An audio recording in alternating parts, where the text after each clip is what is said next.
Ok l'équipe, aujourd'hui nouvelle vidéo complètement improvisée, je suis pas super présentable, c'est pour ça que j'ai mis mes super nouvelles lunettes hyper stylées. Vous pouvez mettre en commentaire que j'ai l'air d'un blaireau, tout commentaire sera répondu, hein. Je réponds à tous les commentaires, donc n'hésitez pas à vous lâcher. Aujourd'hui ouais, on fait un peu comme tous les hommes sandwich de YouTube là, qui ont décidé de faire des vidéos réactions. Moi je vais pas aller sur le site, de toute façon vous les avez vus partout, vous avez sans doute vu aussi les vidéos des gens qui ont fait des réactions. Le sujet c'est un peu aussi de faire une réaction, hein, mine de rien, on n'est pas plus intelligent que les autres, hein, c'est pas le credo de la chaîne, c'est juste qu'on est bête d'une manière différente. Donc moi ce que j'en pense, oui il y a un papillon qui est en train de s'éclater contre le truc, ok bon c'est pas grave on s'en fout. Moi ce que j'en pense c'est quoi? C'est que Swatch, le premier enseignement qu'on a à retenir de ça c'est que Swatch a osé foutre un mouvement automatique. Donc ça veut dire que c'est la porte ouverte au grand n'importe quoi. Ils vont pouvoir dupliquer leur modèle, de faire des modèles d'entrée de gamme pas chers sur toutes les modèles emblématiques du Swatch Group. Je pense que la Seamaster 300M Swatch va arriver dans pas trop longtemps. Je pense qu'il va y avoir d'autres modèles qui vont être dupliqués. Peut-être une Ploprof, peut-être ce genre de choses. Et en fait, je trouve pas que c'est une mauvaise chose.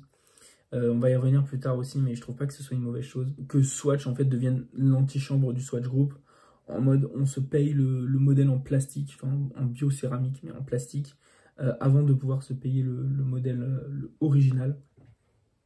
Donc je pense pas que ce soit une mauvaise chose. Là j'ai un peu... En fait pour faire la genèse, quand la Moonswatch est sortie, j'étais un peu... pas concerné par le sujet. Je pense que tous les amateurs d'horlogerie, entre guillemets, se sont pas sentis vraiment concernés parce qu'on n'était pas la cible. Et la cible, en réalité, c'est que, ouais, c'était pas nous. Enfin, c'était pas les amateurs d'horlogerie, entre guillemets. Je pense que la cible, c'était vraiment les jeunes. Et en vrai, genre, je vois énormément de gens avec des Moonswatch dans Paris et c'est hyper cool. Parce qu'à chaque fois, les gens qui les portent sont hyper cool. Genre, ils sont hyper... Il y a du style, il y a une manière de mettre en valeur la montre. Et je pense que potentiellement, ça, c'est quelque chose que les gens qui aiment les montres doivent aussi apprendre à faire. C'est qu'il ne s'agit pas juste de l'objet. Il s'agit aussi de mettre en valeur l'objet. Que ce soit dans n'importe quel style, il y a beaucoup de gens qui... il y a beaucoup de gens, par exemple, qui aiment les dress watch, pardon, et qui ont un style assez sartorial, etc. Et bah, grand bien leur en face, en fait. Et puis même si t'aimes pas forcément les dress watch et que t'as un style sartorial, bah vas-y, go, mais il y a un style personnel, il y a un goût, il y a une éducation au goût. C'est un peu quelque chose qui manque, je pense, chez beaucoup d'amateurs d'horlogerie. Il y a beaucoup de gens qui s'intéressent à la montre. Et quand on s'intéresse aux montres, on aime les belles choses. C'est indéniable. On s'intéresse jamais aux montres si on est un parfait gougnafier totalement désintéressé du style. C'est faux. Et je pense que rendre hommage à ces montres, c'est aussi les mettre en valeur. Et c'est un peu ce qu'on a vu, je trouve, avec cette collaboration avec Swatch et Omega. C'est que les mecs qui sont arrivés et qui ont acheté, surtout les jeunes, mais même les vieux, tu vois, ils les ont vraiment pris comme vraiment un élément différenciant de style et ils se le sont appropriés, ils les ont intégrés dans les styles et franchement je vois des mecs avec des Swatch et tout qui sont super stylés et je trouve ça vraiment cool qu'il y ait une nouvelle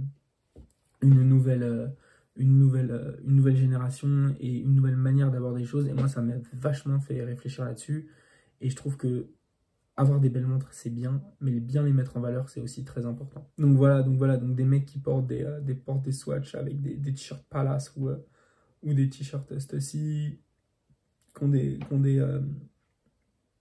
un style de fou et tout, je trouve ça trop cool. Surtout que ça les fait s'intéresser aussi potentiellement à d'autres marques et puis même potentiellement même à la vraie. Et ça va être super cool, ça va être super créatif en fait, ça va être super créatif au niveau de la manière dont les gens vont porter les montres. Je pense que ça va vraiment un peu révolutionner le truc, donc ça je trouve ça super cool. C'est le deuxième enseignement, remettre plus de style et en fait vraiment intégrer plus de gens qui ont du goût à ce délire de l'horlogerie. Ouais, c'est le mois du montage qui se rend compte qu'il a oublié de parler d'un truc essentiel. C'est un peu tous les rageux qui ont dit que le problème c'était le prix. Moi je trouve que le problème c'est pas le prix sur une Moonswatch parce que 250 balles pièce, en fait il faut la considérer comme un goodies et on sait qu'en horlogerie tout est cher. Typiquement quand on va chez Omega pour leur acheter un bracelet en caoutchouc, hein, donc si c'est même pas un bracelet en acier, il coûte 400 balles. Donc à partir de ce moment-là, je trouve qu'une montre avec un mouvement, même si la quartz c'est pas forcément ultra quali, bah finalement 250 balles c'est les prix quoi. Voilà, c'était ma petite précision. Je vous relaisse avec avec le mec de la vidéo. Après, le troisième enseignement, enfin, c'est pas un enseignement, mais je pense que il faut pas non plus totalement se détacher de cet aspect technique, et c'est peut-être ce sur quoi on peut tacler un peu cette collab Swatch Group, c'est que il y a beaucoup de gens aussi qui s'intéressent à ces choses-là sans chercher à comprendre. Le credo de la chaîne, ça a toujours été chercher à comprendre. C'est d'ailleurs mon credo dans la vie. Chercher à comprendre ce qui vous arrive, chercher à comprendre ce que vous portez, etc. Et du coup, il y a peut-être aussi des gens qui rentrent là-dedans et qui ne cherchent pas à comprendre et qui le voient comme un accessoire de mode. C'est peut-être un peu dommageable, mais après, on peut jamais faire de grief aux gens sur ce genre de choses. Mais voilà, cherchez malgré tout à comprendre. Moi, je la trouve cool, cette Moonswatch. A posteriori, on parlait de Blancpain, mais je veux plus parler de la Moonswatch, en fait, parce que c'est Omega, ça me tient à cœur. Et je pense que quand ils vont sortir la Seamaster 300M en biocéramique, je pense que je vais me la choper, parce que genre c'est un putain de clin d'œil d'avoir à la fois la vraie en acier et la fausse en plastique, entre guillemets. Donc c'est grave cool. Je pense que cette collab avec Blancpain va être moins suivie, parce que Blancpain c'est quand même c'est quand même moins populaire. Après, je trouve que juste pour le mouvement, je trouve que le problème du système 51, c'était quand même que toutes les montres qu'il embarquait étaient relativement moches. Les Swatch Aeronis, c'est pas ouf, je trouve. Enfin, visuellement, moi, ça me plaît pas. Et là, vous avez une bonne excuse pour vos copes. Le 51 et le système 51 et le système 51, c'est une folie. Enfin, d'un point de vue industrialisation, process, comment ils ont réussi à simplifier le mouvement, parce que la mécanique, l'élégance en mécanique, c'est de simplifier les choses. C'est pas d'avoir 270 pièces pour un 3 aiguilles comme il y a chez certaines Patek ou chez certaines zones Marpiguet. Le projet, c'est d'avoir le minimum de pièces, et 51 pièces, bah, c'est ce qu'on fait de mieux. D'avoir une masse périphérique aussi, enfin, c'est super stylé. Donc ça vous fait, deuxièmement, une bonne excuse pour choper un 51, une bonne excuse pour améliorer votre style et mettre en valeur, peut-être, enfin, apprendre avec celle-là à mettre en valeur un peu vos autres montres. Sortir un peu de la dégaine classique t-shirt jean. Je juge pas du tout, hein. Je fais partie aussi de ces gens-là. J'estime pas avoir un style de fou furieux, même pas du tout.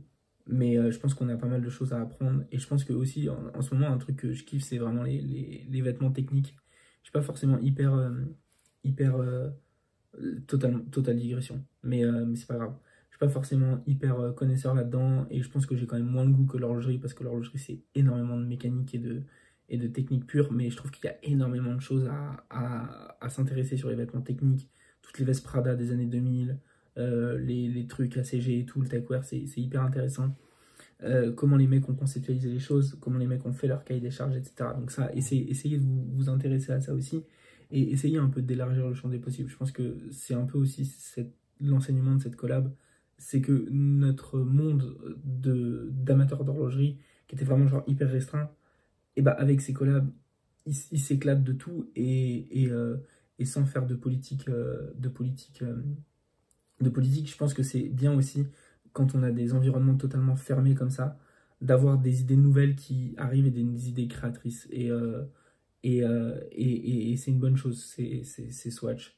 Il y a des gens qui vont arriver avec des bonnes idées. Je pense que ces 10 dernières années, le monde de l'horlogerie, il a été en totale ébullition.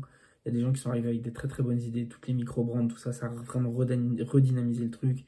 Il y a des gens qui se sont mis à faire vraiment des belles photos, des beaux visuels. Des fois, je vois des trucs sur Instagram, je suis en mode, mais c'est incroyable, ça me donne envie d'avoir la montre. Je vois des mecs qui photographient des Seamaster 300 de 42 mm, je me dis, mais c'est génial. Non, le mec, il a juste mis les bons filtres, il a du goût, etc. Et c'est trop cool. Sauf que je la porterai jamais. Mais c'est trop cool, en fait, d'avoir des nouvelles personnes qui arrivent. Il y a un papillon qui est en train de s'enculer. Il y a un papillon kamikaze. Et c'est trop cool d'avoir des nouvelles personnes qui rentrent, qui dynamisent le truc. Et voilà, c'est génial. Donc ça, c'est ma vidéo un peu réaction à chaud sur ce que j'en pense de ça, de cette collab. Demain, on fera un sujet technique. Enfin, dimanche, on fera un sujet technique sur comment fonctionne le coaxial. Donc là, ça va être encore de la grosse vidéo à 150 vues. C'est pas ça va changer des réactions Blancpain et Swatch. Et puis la semaine prochaine, on fera une vidéo sur Omega, sur le problème avec Omega, parce que je me suis frité avec le champion Georges de la passion des montres là. Et il faut rétablir la vérité sur les vrais problèmes d'Omega, qui ne sont pas le 2892. Voilà, ça Ça c'est dit, c'est clair, c'est net. Donc voilà, je vous dis à demain et à la semaine prochaine. Ensuite, et achetez des relax, hein, lien en barre d'infos.